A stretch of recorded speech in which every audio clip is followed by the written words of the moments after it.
Hello, my name is Jenny P, founder of the House of Preeminence. And this beautiful interview that we are going to have today is to introduce you to somebody who shares a passion of mine in this edition, which is entitled Holistic Success, Mind, Body, Soul, and Money, bringing all of us into our business. And I've got a wonderful example of somebody who really does bring every aspect of her into not just her business, but her life. We met because we both shared a passion for being a multi-potentialite. In other words, doing a lot of things and not wanting to leave any part of us out. So my guest today is Hilary Raimo, and she has a big list of achievements and accolades, including being an award-winning photographer, artist, published author, a voice of alternative media, a radio host, and quite a few other titles. So Hilary, would you like to just tell me if I've missed some out? Hi, Jenny. Thanks so much for having me. It's a pleasure to be here. And thank you for doing this important show. Well, I started hosting radio in 2005 on terrestrial radio in upstate New York. And I did that for a few years until I moved to the online markets. It was relatively new at that time. And we were watching the rise of podcasts, which came on a few years later. And I started radio because I felt like it was really important for me to be able to use my voice as a tool. As an artist, we have paintbrushes and we have different tools that we create artwork with. But for me, my gift seemed to be at the time my voice, and I was called onto a path to bring my voice to the table and learn how to use it in a way that would be helpful to bring information. And when I say alternative media, what I mean by that is anything that's not mainstream. Really, I mean, back in 2005, we had an interesting wild, wild west happening for the internet, and people were finding all kinds of ways to bring their businesses and their voices to the internet to share all the way around the world with many, many people. And it opened up an interesting a dilemma, really. What happened was people realized they could put anything out there, but they had to really specialize and define who they were. So it was a good exercise in that. And over the years, radio and podcasting have become ways for most people to get on and to express their opinions and their expertise in different things. So it's really, I've been very blessed to watch the evolution of this extraordinary means of reach. And so over the years, as I did radio online, I guest hosted and on different platforms. I did some in Ireland, I did some in England. I've done it all over the world, really. And what it meant at that time was you had to have an idea, you had to pitch it to a network, and the network had to pick you up, even an online radio station. Now anybody with a computer and a microphone and headphones can do a radio show. But radio, back when I started in 2005, was a way for me to express the things, all the things that you were talking about, in one venue where I could talk about so many different things and bring experts and whistleblowers and people who have extraordinary information and projects and stuff, and give them a platform. And it was relatively new information at that time.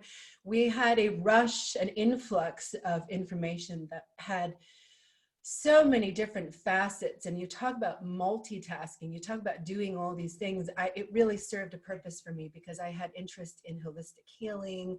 I had a background in real estate and insurance, so business was really important to me.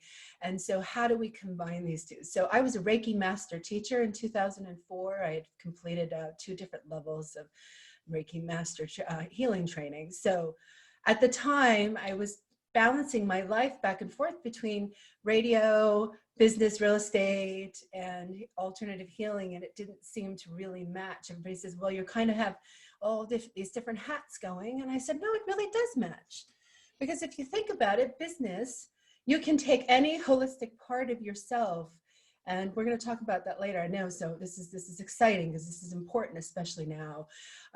Being holistic means you can take the whole picture of yourself, everything that brings you joy and passion and love and lights you up like a light bulb, and you can put it to work in any situation. And we're gonna be talking about that later on. So for me, artwork evolved out of this as another way of expression. And I started to show my work, and I was traveling for my radio stuff. And so whenever I would go and find a beautiful place and just be inspired by the shapes and the design and the composition of my work, it really seemed to bring together all of the pieces that I was working with through these years.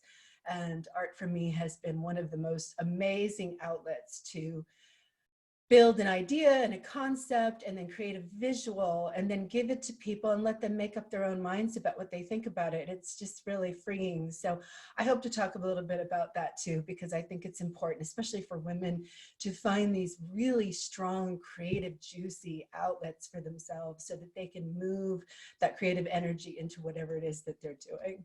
I hope that answers your question. But as far as my work goes in the world, I really don't see any difference between this and that, and it's not compartmentalized for me.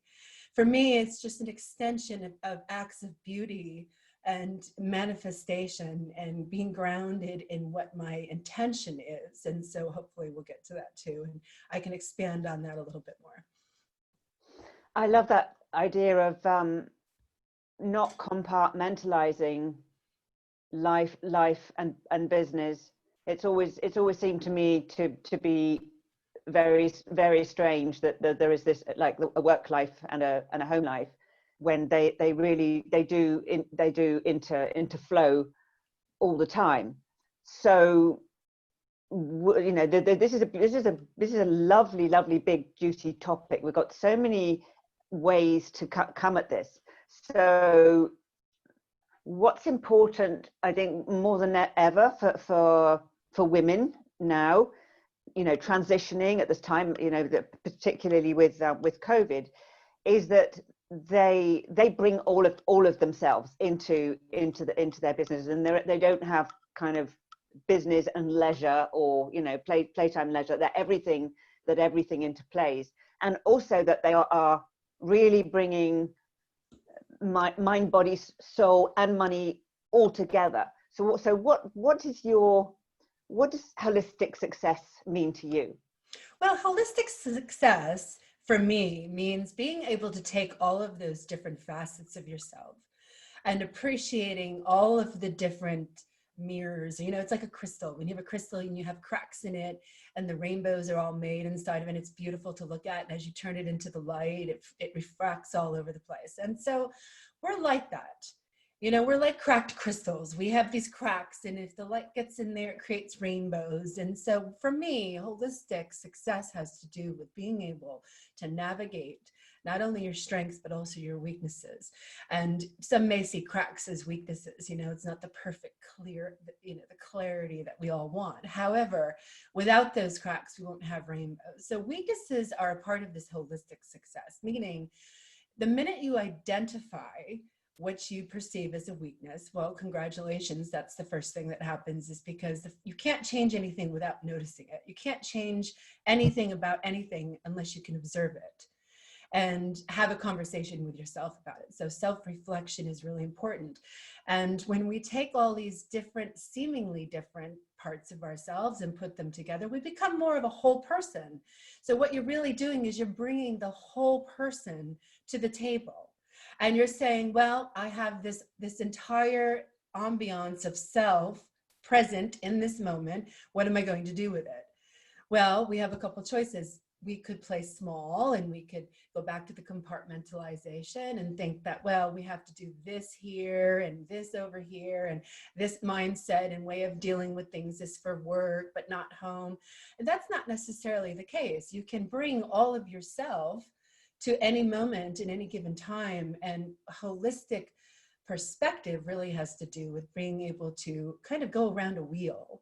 You know, I always say there's 4 elements of success. You have a physical element of success, you have an emotional element, you have a spiritual element, and you have an intellectual or mindset element. And when you combine these things in a way that creates a beautiful, I'm an artist, so I always compare things to paintings or photographs, but if you create a beautiful piece of work, what would that look like?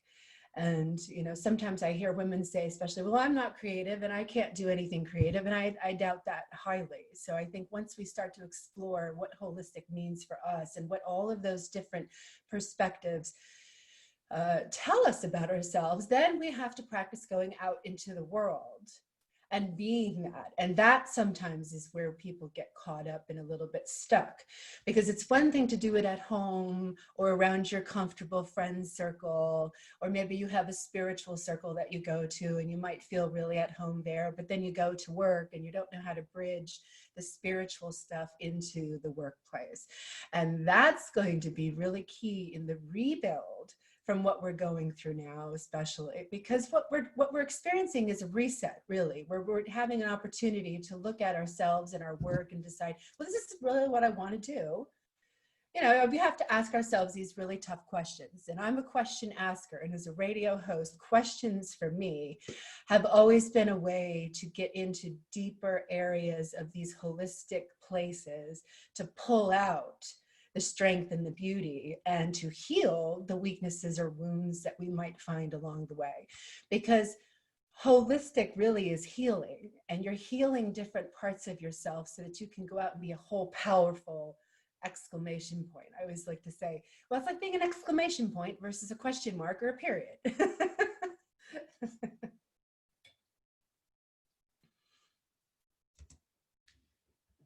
I don't hear you. I can't hear you, Jenny. I lost your sound. Oh, sorry. I'm back. I believe that you told me last time that you've actually had a real hands-on experience of this when you were not expected to bring your energetic side, your spiritually connected side into a conventional business environment. I don't recall the exact story I was talking about, but I can speak to that because it's important. When you go into, let's say, the typical work environment has been going the same way for a very long time. And most women have to be like men in a business environment. We have to go in, we have to be competitive, we have to shut our emotions down, we have to be, you know, stoic, and we kind of have to sit at that table, and we have to compete with the male energy in the room. This has been very typical for a very long time, okay? What I mean with coming into that environment as a woman and being able to use your womanhood in that situation is a very challenging thing to do. And I do remember the first few times I was asked to do that. Not asked, but I had to do it. I had to show up and be, okay, well, I'm surrounded by most men here, and they have a certain way of doing business, a certain way of seeing things. It's very cut and dry. And so I listened. So the first thing I do when I get into a situation like that, where I'm feeling perhaps a little unsure, is I will sit and observe. And observation is a fantastic skill, especially in like a boardroom or somewhere where you're surrounded by different people that perhaps you don't know, or it's your first time or something. And you can observe the energy that's going around the room, and you can observe the power plays, and you can observe where the perspective's going and what the general theme is. Then you have to decide, well, how are you going to interject your energy? Can you stand up in that and be seen? Are you afraid that you might get knocked down? You know, and if you have abuse in your background, most women have been suppressed, their voices have been suppressed in some way or another across their lifetime. It doesn't matter when it happened to you. It's an imprinted memory. So if you have abuse in your past with maybe your family or your partnerships or something, it's going to be hard for you to stand up and voice something to a group of people, perhaps, especially if it's not necessarily going in the same direction that they want to go. And so this has happened to me several times. But the more that I practice getting over it, you just have to get over it sometimes. And you just have to say, okay, well, I know who I am. I know how I see the world. And you have to make these decisions before you enter into these kinds of circumstances. I believe that's very important, that you have to do the personal work outside of the work situation. And once you are sure of your voice, and you're sure of who you are, and you're sure of where your perspective is coming from, and you're not coming from the little girl that's been wounded. You're coming from the woman who's achieved and has ripened over the years and has experienced failures and successes and knows how to navigate, you know, family situations. Anytime you have to navigate a family situation, it can be very similar to navigating energetic dynamics in the workplace. Believe it or not, it's our work family dynamics that start showing up, and we start to see similarities and parallels. And, oh, well, I have the same problem with my mother or my sister or whatever it is. And, you know, this really is the universe saying, well, just because you're at work doesn't mean you get away from the learning experiences that create healing processes. And so if we don't necessarily have to show up into the boardroom and go, okay, we're all going to heal today. We're all going to have a soul, you know, some kind of soul revelation.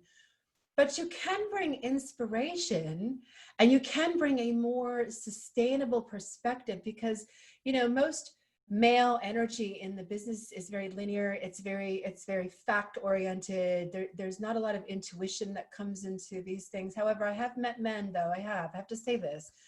I have met men in the business world that have great intuitive skills, where they're able to really do what women can do in this sense. And I have a lot of appreciation for that. I don't want to make it sound like it's, you know, none of these men are doing what we're doing, because that's not true. And I've seen a lot of evolution in that over the years, thankfully, because we're not in a sustainable business world anymore. And I think that's why we're seeing this pause, you know, this stop. Okay, we have to stop, and we just have to see what happens. And I think the outcome is going to be quite surprising. It's not quite going to be what we all expect.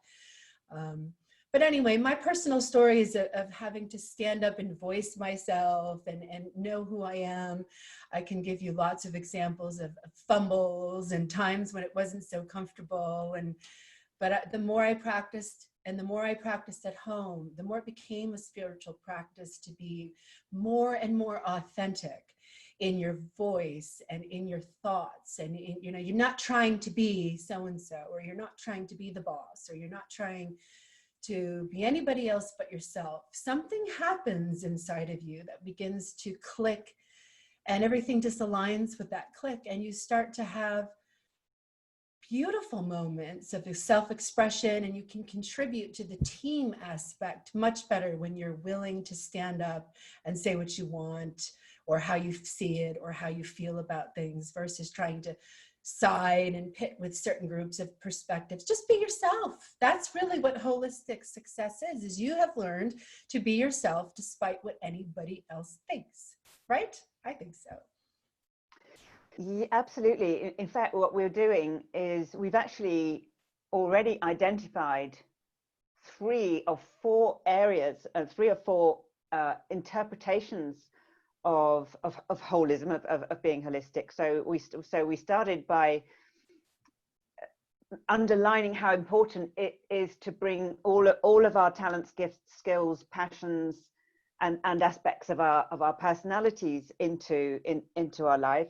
Then the balancing of as you call it, the spiritual, emotional, the 4 arenas into our life and business.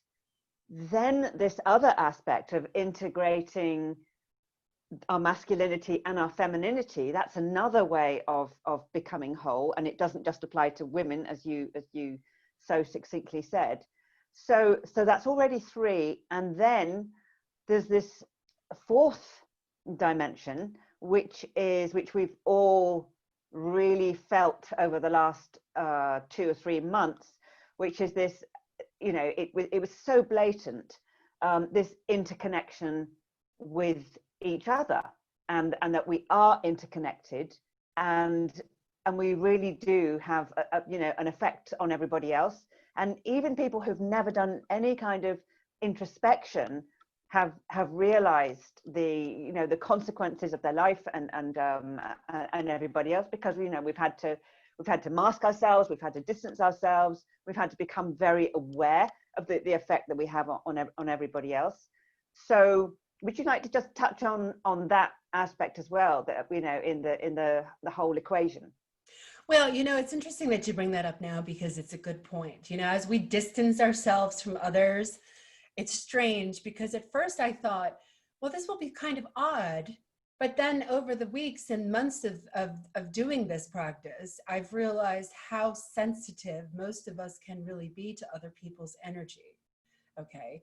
So the more in proximity you are to other people, maybe, we have to remember our energy fields expand outside of our bodies. So we're not just our body, we are our presence. When somebody enters a room and they have a charismatic presence, everybody knows when they're here, right? It's the same thing. It's their energy field that's reaching out. And I thought for sure that this would be an element that might be missing. I wasn't sure how this would be perceived. And the more that I practice social distancing, the better I feel. I don't know how else to say it. And I feel a little sad saying that, actually, but I feel less pressure to have to go out there and do stuff. And to, there's not this sense of urgency to go out and do stuff. And being less interactive with people has actually made my energy stronger. Now, I'm just speaking for myself, of course. I'm wondering if other people have felt the same thing, even though there's some sadness in the loss of the connection. I think there is truly. But when you bring this aspect into the business, some people are still working, so they're still going into their office settings, and so it's a little awkward. I'm sure. I work at home, so I don't work in an office, so I don't know how that goes but I have heard from people that have said, well, it's quite strange, honestly. They're not quite sure how to feel about it, but they're adjusting to it. And I don't think it will stay this way, personally. I don't think human beings are interactive creatures. We feed off of each other. We give to each other this way. And I think that even though it's an interesting thing to observe at the moment, that this won't be where we'll be at for much longer. And I just don't think it's sustainable for a species that's touch oriented, grows through touch, grows through interaction and being around other people. But there's a nice side to it too. And I think we can appreciate that as well. I think I got off your question. I didn't really answer it probably the right way, but I'm feeling that's what comes when I talk about this social distancing, staying away from people. I think it makes you be more in yourself. And for some people that might be uncomfortable. It might be uncomfortable to be more into yourself, but that's simply a sign saying you need more of it. And until you're comfortable with being by yourself or within your own energy field, you're going to keep practicing that over and over. And once you master that, once you master the ability to be comfortable with being by yourself, you realize how plugged into source you really are. I can't tell you how many times I've had people say, I feel like, now what? What do I do now? I've done all the things I want to do. I've written the books. I've done the radio shows. I've done this. And I even got to a point of this in myself along the way, especially last year, right before this all happened, where I was questioning, Spirit tells me if I follow Spirit and path and do the things Spirit tells me to do, then I'll complete my purpose and off I go, right? Oh, it's not that simple. You don't just complete what you think you're supposed to do, right? I don't know even really truly if life is dictated by accomplishments. I think it might actually be dictated by the interactions you actually have with people that become something beautiful. And I'd like to talk about synchronicity in business, if that's okay with you, because I think it sort of leads into this topic. Synchronicity for me is my number one guiding force. I believe in a higher power, but I'm not a religious person, I'm a spiritual person. And I believe that synchronicity has the power to bring people together in ways that we have yet to really understand.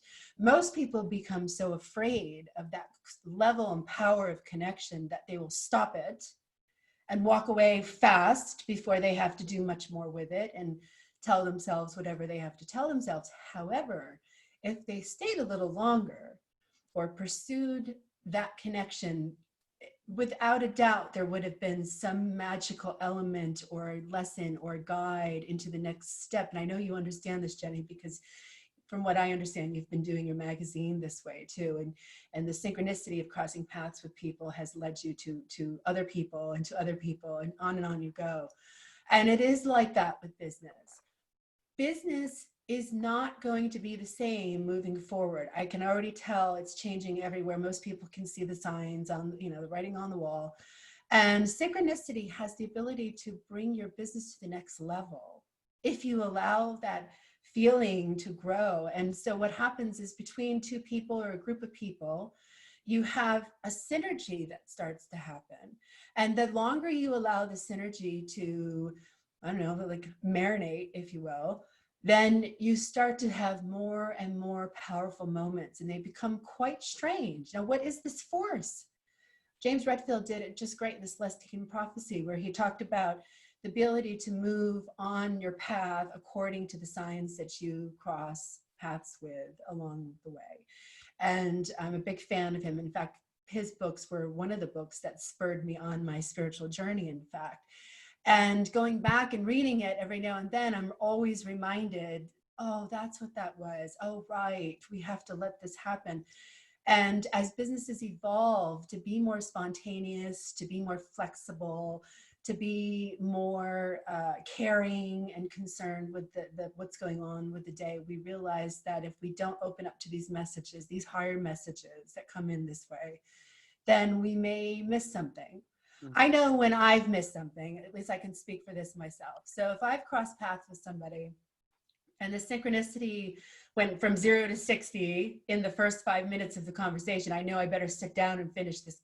I'm going to sit down and spend some time with this person, because there's way too many coincidences to ignore this universal divine intervention, right? So if I walk away from the conversation at that point, it will sit with me, and I'll be tugged back at it, and I'll be like, I wish I had sat for another few minutes or so. And I'll give you a story example of this. A few years ago, back in 2014, I was in Giza, and I was climbing the Great Pyramid on Giza, and I was going up the Grand Gallery, and I spent some time in the King's Chamber. I was spending a week there on my own self-imposed retreat to just seek refuge in something else. And that's where I was at that point in my life. And so I finished my meditation in the King's Chamber, and I come back down the Grand Gallery, and I'm going down the stairs, which are quite steep, but there's a railing. And up coming up was this gentleman, and he crossed, we crossed paths for a second, and he looks at me and he goes, oh, hello. And I could tell he's foreign. I don't know if he spoke English, but I said, what are the odds that we're crossing paths in the middle of the Great Pyramid right now? We should at least have a coffee. I didn't say that, but I felt that. But I did say to him, I go, well, what are the odds for crossing paths right now? And so I'm not sure if he understood me, but he looked at me like he understood me. And I said, this is quite like life. You have opportunities that cross your path that if you don't take the time to acknowledge and explore, then you may miss out on some of the most extraordinary guidance that you could ever. It's like sitting down with God and having a conversation with God directly, whatever God means to you, and taking note of that. And then after you have the synchronicity, you have to put it to work, because you can still make a decision not to follow through. And follow through in business is one of the most important practices you could ever have. Anybody who doesn't follow through is not going to be very successful. So I always tell people, the first thing you have to do is recognize it, acknowledge it, spend some time with it, and then you have to follow through with whatever guidance you did receive. And if you don't follow through, that's okay. Nothing bad's going to happen to you, but you might not be put onto that elevator that goes up to the next floor, right? I don't know. That's how I see it. I think we're moving into a whole different arena with being able to accept these things and teaching people how to be open and receptive. And that's a feminine trait. Being open and receptive is a feminine trait. And I believe that we need to honor our feminine and masculine differences. And I was always taught, and I've always written about this too, is that we have both energies inside of us. We have a feminine energy, we have a masculine energy. And if you want to break it down to too simple, it's being and doing. And some of us are better at being than doing, or vice versa. And so our doing becomes very masculine because it goes out and it accomplishes and it brings home, the food and puts it on the table, right? And the being is more dream energy, when you have an idea that's sitting inside of you and you're kind of pregnant with it and you have to let it evolve into what it's going to be birthed out into the world, or you have a book idea or a new business idea. You have to be with that idea for a bit to let it ripen, and then you go out and you do it. And so you're engaging your feminine and your masculine energies. This has nothing to do with your sex orientation, right? This is masculine and feminine energy. It's very basic. And when you apply these energies to anything, work life, home life, relationships, kids, I mean, that's being holistic. That's holistic success, is when you're able to, I'm having a fight with, or an argument with somebody, and you think, well, how do I resolve this? Well, it's the same thing. Resolve is the same thing no matter what the situation. You have to show up and be holistically present. You can't let anger go flying off the walls, and you can't let it misguide or misdirect you. So there's lots of beautiful, wonderful ways to incorporate these perspectives into your daily life so that you can become successful at home, at work, in your relationships, and all different facets. So it's important that we talk about it. I love that. The whole conversation seems to be getting bigger and bigger as we bring all of these different aspects that we need to bring into our lives. So our audience of the House of Preeminence is made up of women who really are feeling that they want to bring these two worlds together, that they do want to achieve and accomplish, but at the same time they do want a quality of life and experience on the way to that.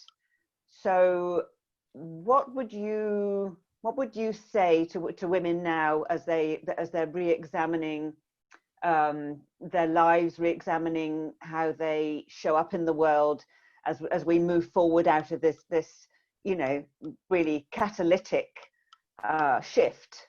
What would you say, Hilary, to women, to our audience?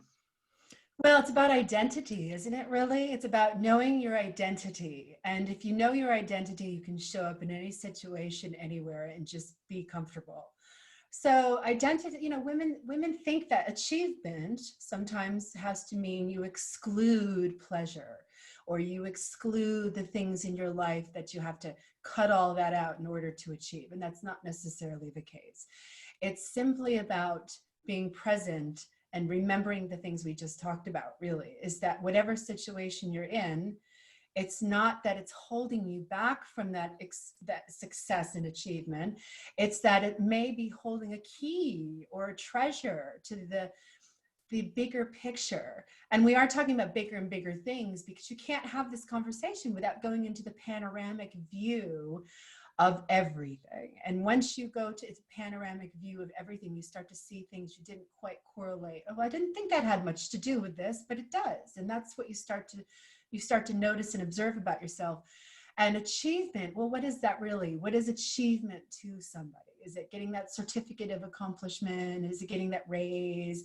What is achievement? Achievement for me is, well, I really got a chance to sit out and enjoy my garden today. Sometimes that's achievement. Sometimes achievement is managing to get dinner on the table at any time. I mean, sometimes that really is an achievement for me. It's an achievement for me to get upstairs in my studio and create a painting, or get out and spend photography time.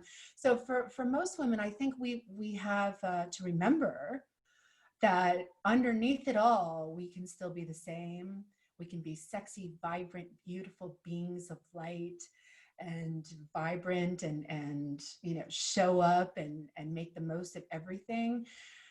But we have to remember when we need to make boundaries, and sometimes deadlines are a real thing, and we have to do certain things on time, or we have projects coming up. And I have always found it really beneficial to have a mentor friend, or somebody that I can talk to about my frustrations, because I think frustration is sometimes the blocker of being able to identify yourself as a holistically already perfect person. And that's what we have to remember too, is that we're already perfect. We've already done it. You know, I guarantee you've fulfilled your purpose 10,000 times over. I bet if we really talked, we would find out, well, that was a purpose fulfilling moment, right? So achievement doesn't necessarily have to be the end thing. It doesn't have to be the goal. But for most people, realistically, it is.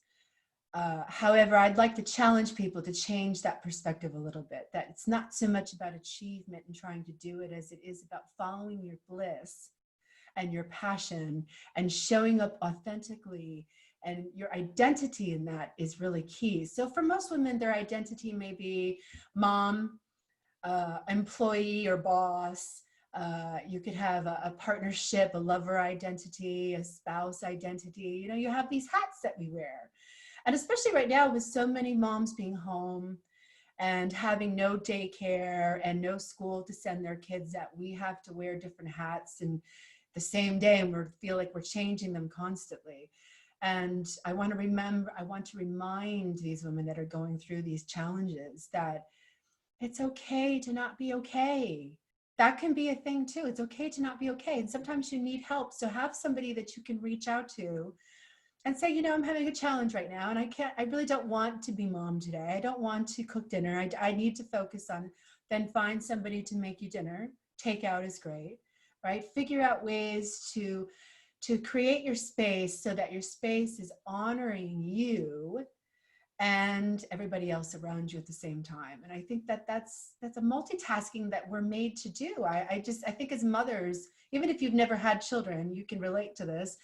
But you know, we're nurturers and we're co-creators and we're multitaskers and we think we can do things better. But you know, I think that might just be an evolutionary skill, to be honest with you. We've just evolved to know how to handle all these things. If you were to go back to ancient times, life was so much different and so much more simpler, that we weren't always having these tugs and pulls on us. And I think our goals have become a little bit more entwined with a male-oriented business model. Go to work, don't worry about your family, work, go home and work, and just work until you get that promotion, until you get that money that you want, to whatever it is, you know, fill in the blank. And we need to step back from that a little bit and remember that our purpose may not be what we think it is. And sometimes we need to reassess where we're at, what's working, what's not working. So that's how I answer your question, because I think it's important for identity. A woman has to know her identity. Who is she? You know, you're not a carbon copy of anybody. You're not meant to be a mini me of somebody either. You're not supposed to mimic people. You're supposed to be yourself. And if you don't know what that means, then reach out and start to explore what that means. Maybe you will uncover something so valuable you will never go back. I think that's a wonderful way a wonderful space holder to contain everything else, really, is this set, because with a strong sense of identity and a strong commitment to the presence, you know, of showing up as the journey unfolds, then we will, you know, with great mindfulness in doing that, then we will bring all of us into our lives. We won't feel so split off. Well, split off is a big problem, because you can't be successful if you're split off and not cohesive within yourself. So that's why personal work is so important. But you know, we all have different things that we're drawn to for personal work. And I'm here to say whatever floats your boat is great. Okay. It doesn't have to be this way or that way. And that this way or that way, you know, aligns with the problems we have in business. It has to be this way or that way. Well, not necessarily. Let's be innovative and look at the larger picture, look at the different perspectives. Let's hear the no experts discussions. I've been studying art with Zen Buddhist monks. I think I talked to you about this a little bit. And one of the things that have come out of my study with them is this interesting concept of no experts. When they do discussions, they literally call the discussions no experts discussions. I said, oh, this is interesting. Let me see what this is all about. So the first time I showed up to one of those, I said, oh my gosh, I felt like I had just moved to another planet.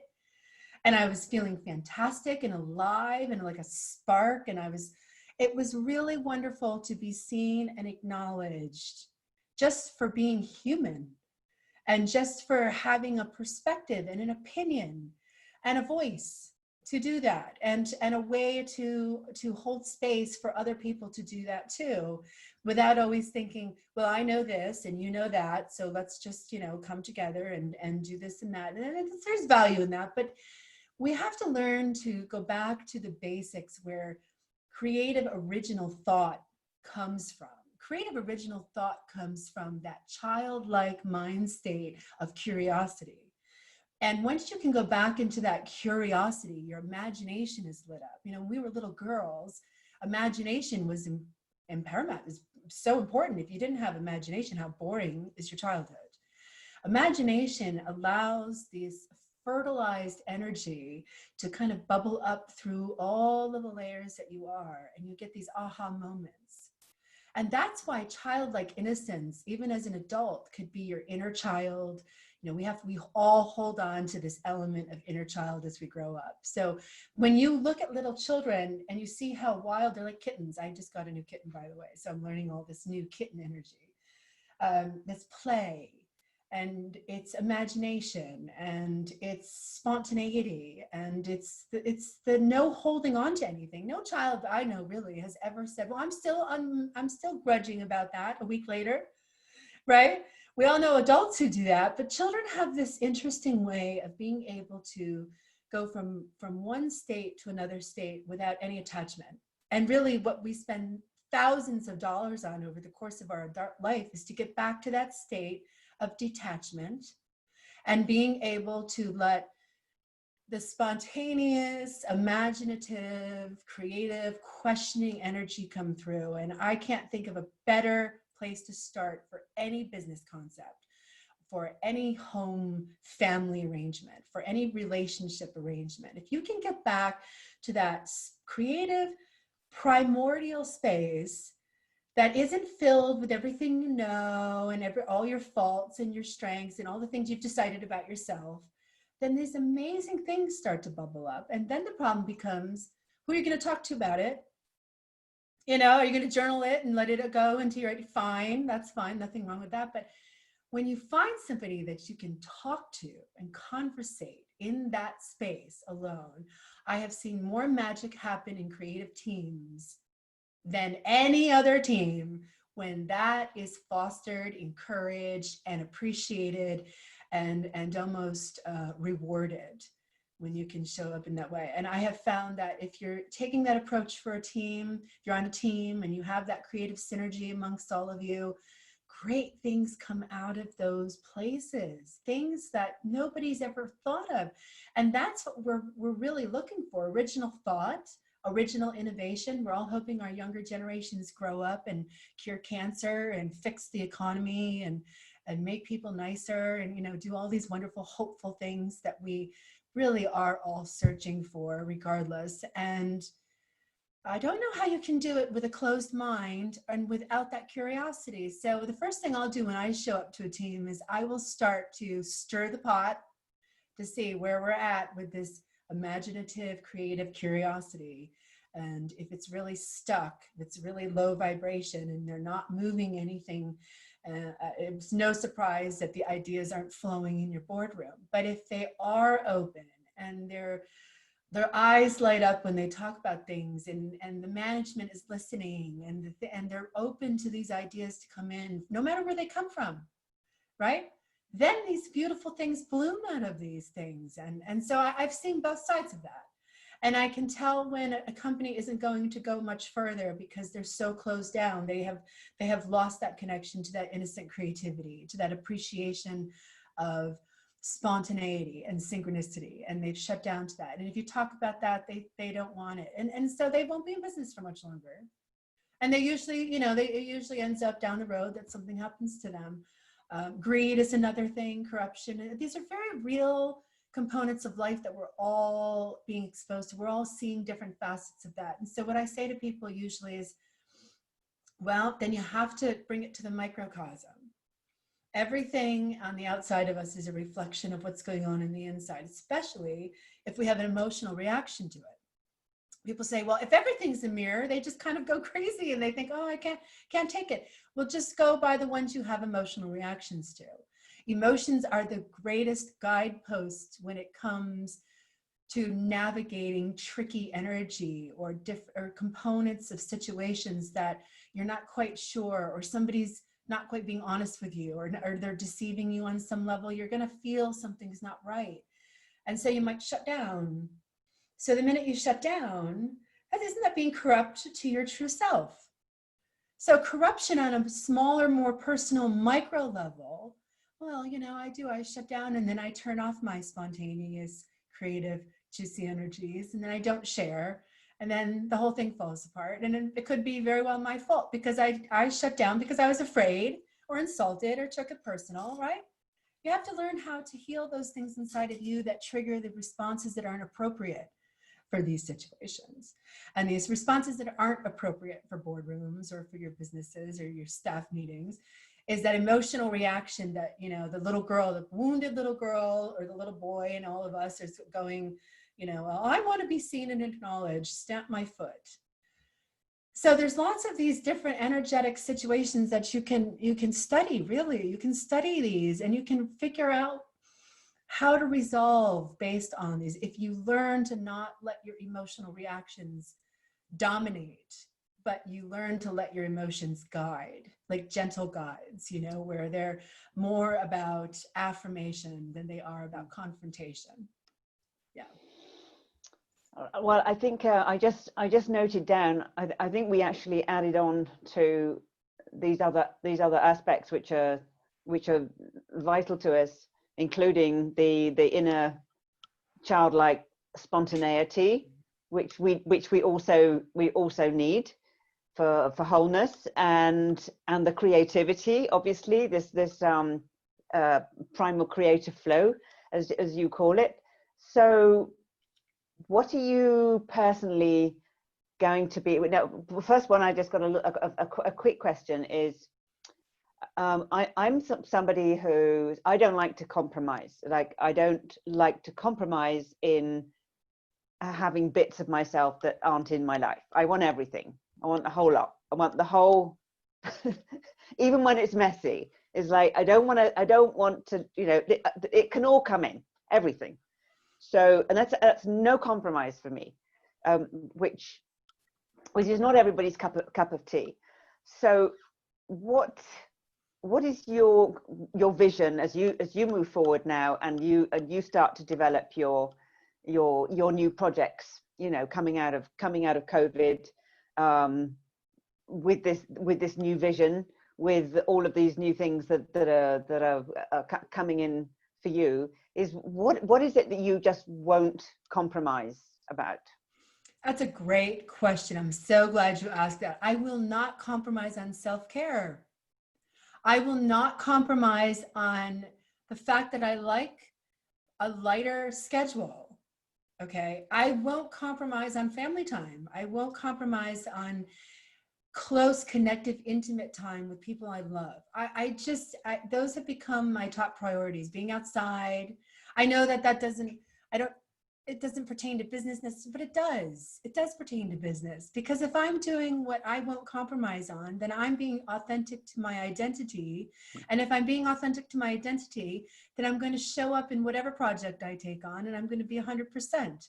And I'm going to be 100% whole. 100% You're whole. And I'm going to be healthy, mind, body, and soul. And another way to look at these four topics that I talked about, the physicality, the emotional, spiritual, mental aspects, you can also relate them to inner child archetype. You can relate the emotional side to your inner teenage. What's your inner teenager really want to do or didn't get to do, right?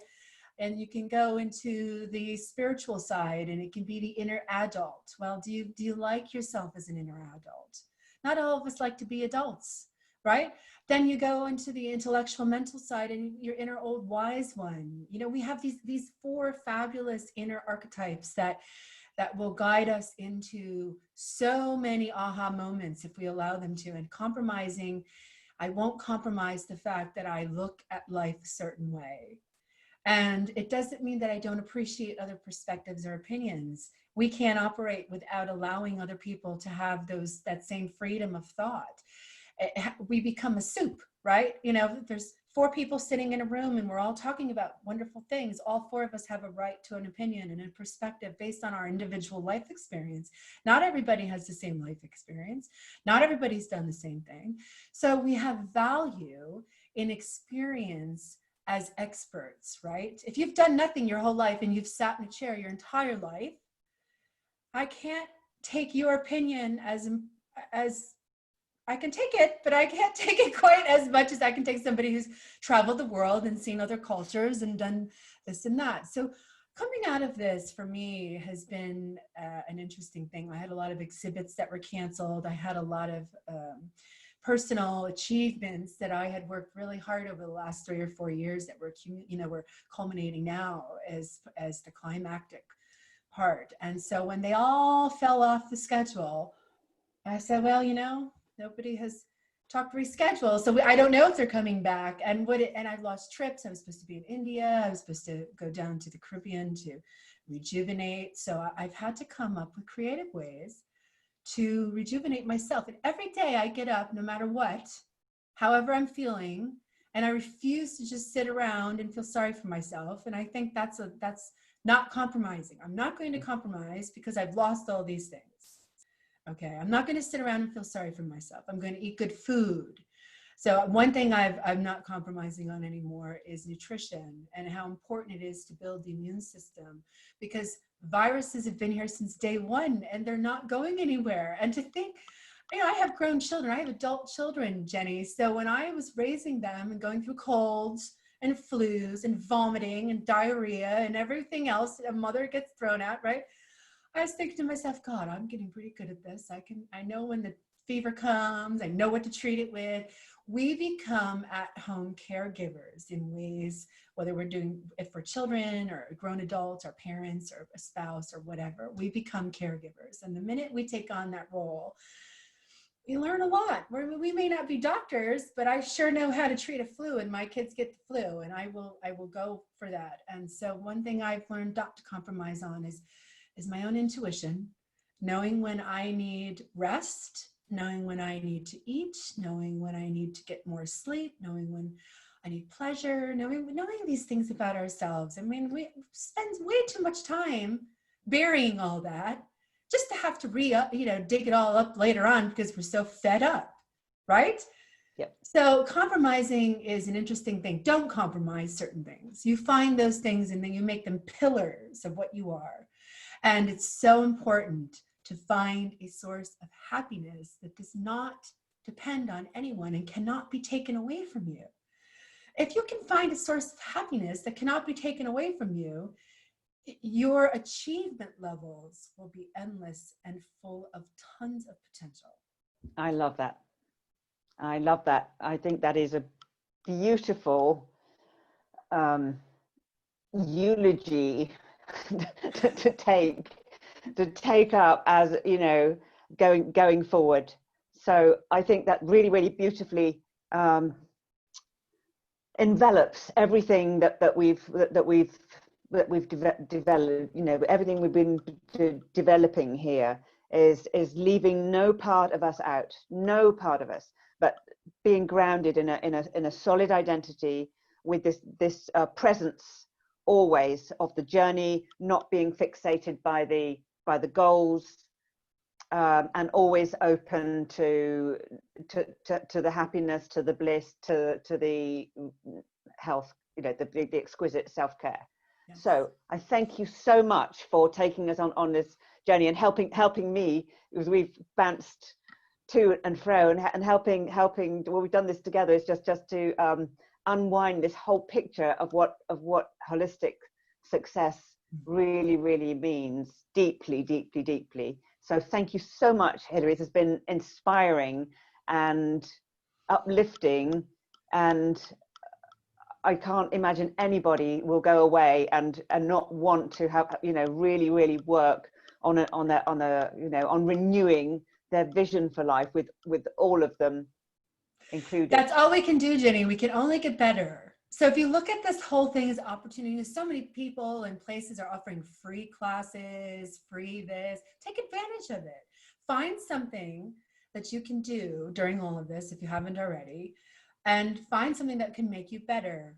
You know, I'm studying art better. I want to become a better artist. I'm studying with better teachers. And so and I think that's really important. And on closing note, it's just about finding ways to make yourself better. And better is really only defined by you. You are the only one that knows what can make you better. That's it. And just practice and love your ugly parts too, right?